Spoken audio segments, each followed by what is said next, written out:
Hai guys, welcome back to BMTC Channel. Oke, kali ini kita bakalan sharing dengan salah seorang pramugari yang bekerja di airlines company yang merupakan salah satu dari 5-star airlines. Oke, langsung saja via Zoom meeting bersama Gloria. Please support our channel with subscribe and don't forget to click bell button. Enjoy the video. Nah ini kan aku tahu sebelumnya kamu itu bukan seorang pramugari ya. Nah sekarang kan kamu jadi pramugari. Aku pengen nanya nih, kamu benar-benar cita-citanya jadi pramugari atau sebenarnya gimana nih? Kenapa kamu bisa jadi pramugari? Bukan Kak. Jadi tuh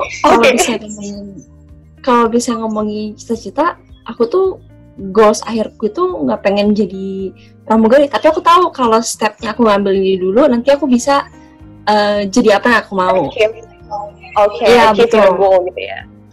Betul. Jadi kayak planningnya tuh kayak ntar umur segini aku pengen jadi apa. Jadi di tahap sekarang aku kayaknya untuk persiapannya mesti jadi ini dulu deh. Jadi kayak blessing lah sebenarnya. Ya. Oke, blessing banget lah pasti ya. Dan aku tahu banget masuk ke salah satu airlines yang bisa dibilang 5-star airlines ya, itu pasti berat banget. Apalagi kita sama-sama di airlines industry dulu ya. Aku tahu itu benar-benar gitu ya. Requirement-nya pasti parah banget. Ya, lumayan. Ya, lumayan Kak. Tapi pekerjaan yang dulu itu nolong. Maksudnya gimana? Kerjaan yang dulu tuh yang waktu aku masih di di airlines yang lama itu nolong banget kalau menurut aku. Ya nggak sih Kak? Kan Kakak pasti juga ngerasakan kayak kalau kita mau sampai ke sini harus ngelewatin ini dulu, ya nggak sih? Karena gitu. Yes. Ya kan? Jadi kayak nggak ada yang kebetulan. Aku bisa nyampe ke sini itu juga itu karena waktu itu saran dari salah satu orang di kerjaanku yang lama. Iya kan, jadi semuanya itu kayak udah di prepare sama yang di atas, jadi kayak karena something happen for a reason, pasti gitu ya. Betul banget. Aku paham sih, dan emang di airlines industry ini aku nggak tahu ya, kayaknya aku pernah sharing deh sama Gloria ya. Kalau kita udah masuk di airlines industry itu addictive nggak sih, ya kan? Iya betul. Ya, betul banget. Jadi aku paham sih, kamu keluar dari airlines industry pasti ujung-ujungnya masuk airline industry lagi kan gitu ya. Iya benar. Cuma bedanya yang gak masuk akal aku itu tuh kok bisa jadi pramugari gitu loh. Itu di front gitu loh. Itu totally wow gitu. Itu gila betul. Boleh sharing nggak? Jadi tuh dulu kan karena dulu kan Kak Eta kan di international marketing. Kalau aku kan sebelum aku resign itu aku posisi terakhirnya di digital marketing kan Kak. Itu berarti setiap harinya tuh kita sering banget bikin campaign sama FA, sama flight attendant. Dan di situ aku tuh selama 2 tahun kerja di tempat kemarin, aku tuh ngelihat kalau flight attendant itu aku punya respect yang gede banget sama mereka karena mereka kerjanya itu tulus gitu Kak. Kalau misalnya lagi doing campaign sama kita, aku pernah ketemu sama salah satu FA kita, tapi dia sekarang udah di udah di Jeddah di Saudi Arabia Airlines. Oke. Iya, dia inspired aku Kak. Jadi waktu aku lagi shooting campaign sama dia, terus aku kan bawa barang kan berat banget kan Kak, bawa tas kamera gitu. Terus aku bilang kayak, aduh berat banget ini tas. Baru dia coba bilang kayak, Mbak Glory, tasnya aku bawa ke dalam, dimasukin di cabin baggageku aja. Jadi itu selama syuting itu dia bener-bener nentengin tas aku di dalam cabinnya dia tenteng-tenteng tuh. Dia sambil shooting on kamera tapi dia sambil nentengin tas aku. Itu menurut aku dia tuh punya option untuk nolongin aku atau enggak. Dia bisa cuek sama dia bisa enggak. Dan dia dia bantuin aku. Betul. Itu di situ aku kayak sesuatu banget sih. Dan selama kita di manajemen pekerjaan yang lama, aku tuh ngelihat top manajemen yang EX cabin crew itu mereka semua auranya lain, iya nggak sih Kak? Apalagi iya nggak sih, kamu merasa gitu nggak sih? Banget ya. Iya sih, karena emang gini. Sebenarnya sih hampir di seluruh unit ya, karena kan airlines itu kan lebih cenderung ke service dan helpful gitu ya.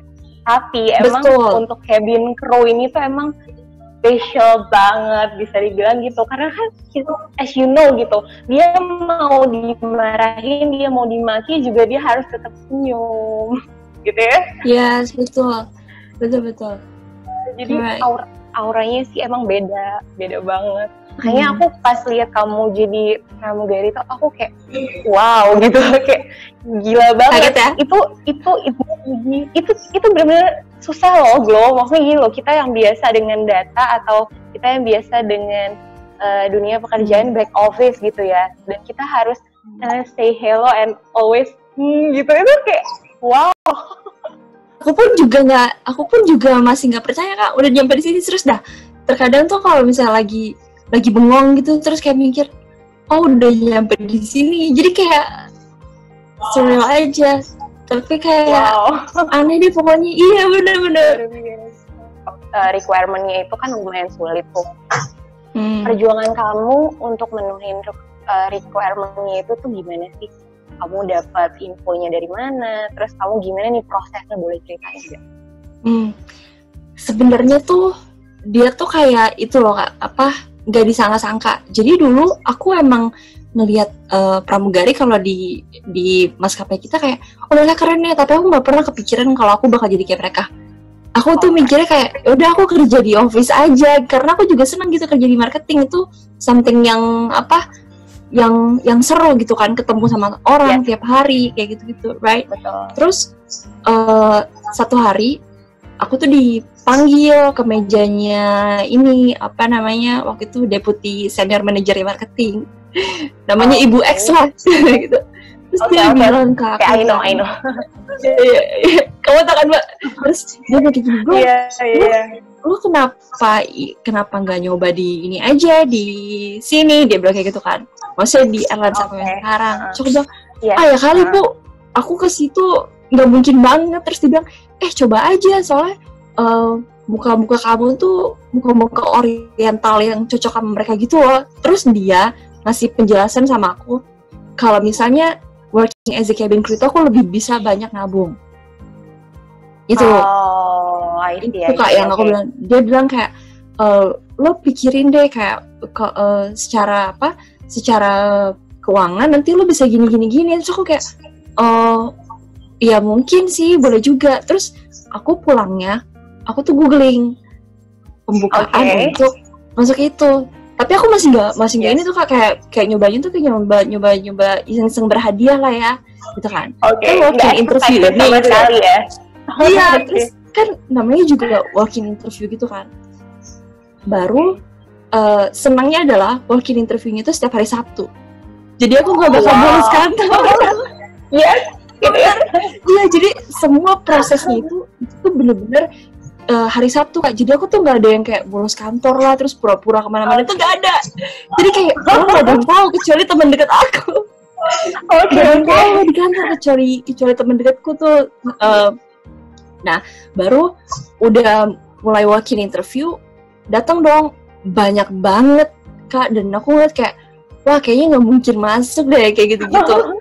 Iya benar. Terus waktu kita masuk di tahap pertama lolos kan, baru kita aku disuruh datang ke day review di bulan kedua. Jadi itu waktu itu aku walk-in interview di bulan September, itu disuruh datang lagi di bulan November. Dan kita tuh lama banget Kak, lama banget. Jadi kita dikasih hari pertama ke hari kedua apa yang mesti kamu improve sebelum interviewernya itu ketemu lagi sama kamu. Wow. Dan itu dia bilang aku tuh harus bikin badanku jadi tone gitu loh, jadi kayak working out lah, disuruh working out gitu. Kerjanya di Tangerang, rumahnya di Bekasi. Terus gara-gara macet nyampe di rumah, iya kan? Nyampe rumah aku bisa jam 8, terus aku mesti hajar nge-gym yang sampai jam 10 malam. Iya, nge-gym kan. Terus besok paginya starting new day-nya itu bangun jam 4 pagi karena ngejar jemputan Wow. kantor yang kayak gitu-gitu. Terus mesti diet healthy diet gitu kan. Jadi makanan yang kayak, terus aku kayak wah capek banget sih kalau kayak gini. Aku tuh waktu itu sampai berdoa, cuman kalau ini bukan jodoh aku, boleh nggak aku digagalinnya di tahap kedua aja. Jadi biar langsung tahu aja gitu ya. Iya betul, karena aku udah capek Kak. Kayak aku tuh mikirnya kayak, ini worth it gak ya? Atau emang pengen dikasih pelajaran sampai di atas buat ngadepin ini kan? So, ya ada positive thinking juga. Terus waktu Ya betul.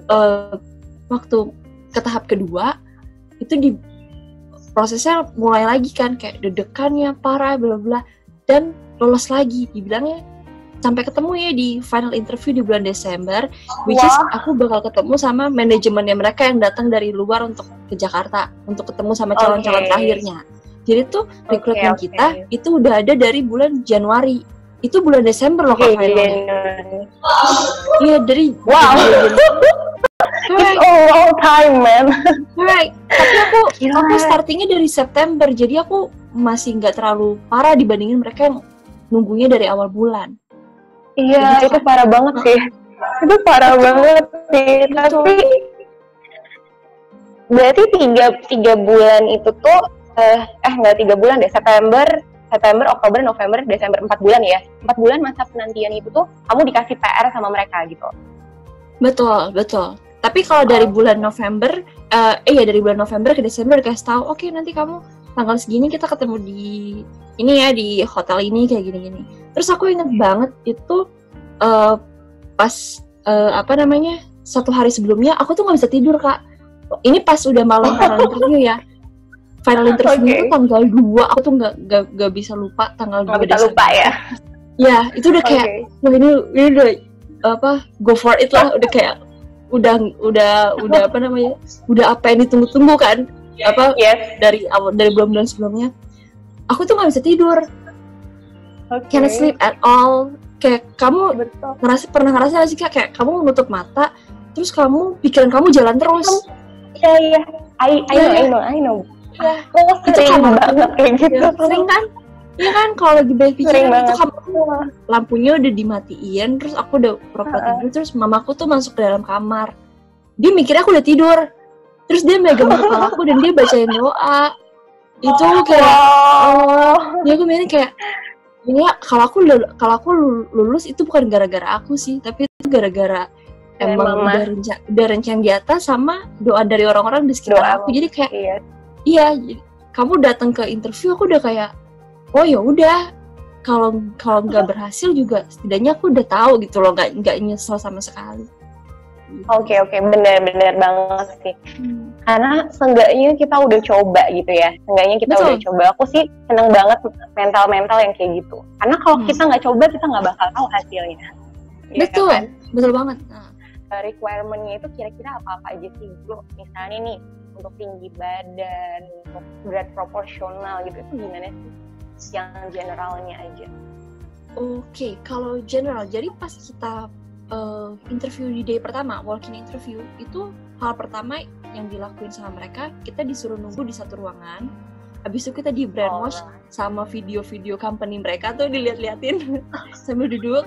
Terus nama kita dipanggil salah satu, dan itu diliatin orang banyak, kita bakal diliatin tinggi badannya sama itu apa namanya? BMI. Kalau misalnya tinggi badannya, kalau aku nggak salah Kak, itu minimal 165. Terus kalau kamu tanya berat badannya berapa, itu kamu hitung aja BMI kamu itu minimalnya itu 22 aman ya.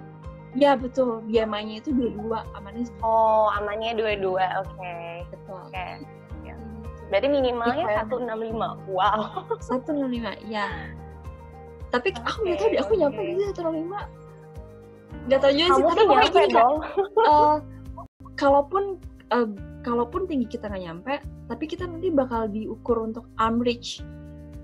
Jadi nanti kita berdiri terus tangan kita tuh disuruh megangin tiang di atas. Iya, jadi walaupun kamu nggak setinggi itu, tapi kamu bisa nyampe nggak tangan kamu untuk ngegapai si tiangnya itu. Karena kan kalau misalnya kita di dalam pesawat itu kan juga nutupin ini kan overhead compartment. dia gitu. Iya sih, bener sih, karena kan emang tugasnya itu juga salah satunya ya. Iya. Kan nggak lucu dong, nggak nyampe terus minta bantuan, kan nggak lucu banget. Iya betul. Mau nanya nih, duka kamu di selama bekerja sebagai flight attendant nih itu apa aja sih? Awal-awal bulan-bulan awal itu pastinya homesick sih Kak. Jadi homesicknya tuh kayak gini, kayak Kakak misalnya traveling nih, kita landing di Paris, kita landing di New York, di London, tapi aku ngeliatin itu semua, kotanya secakap apa itu sendirian. Jadi tuh aku tuh kadang-kadang kepikiran Kak, kayak apa, gue ngapain di sini ya, keluarga gue semua di Jakarta. Jadi kayak iya betul, itu terkadang tuh apalagi kalau misalnya kita mesti get it gitu loh. Terkadang kita dapat good flight, terkadang kita dapat bad flight, ya kan? Tiap hari ketemu sama orang yang beda, dan betul. At the end of the day, kalau terkadang aku dapat bad flight, itu begitu nyampe di Singapura tuh nggak tenang sama sekali, terus kayak maunya pulang gitu loh. Bahkan semua aircrew yang asal Indonesia mungkin begitu mereka abis landing flight yang sektornya, apalagi yang sektornya banyak tuh yang 4 kali, jadi kotanya tuh bisa Singapura, terus dia ke Frankfurt dulu, dia ke New York dulu, habis itu dia nggak langsung balik ke Singapura, dia ke kota mana dulu, baru dia balik ke Singapura. Tuh capek banget Kak. Terus iya, dan kangen ke rumahnya tuh adalah kayak apa, terkadang kita nggak ngerasa ini rumah kita, ya kan, karena sepi gitu loh.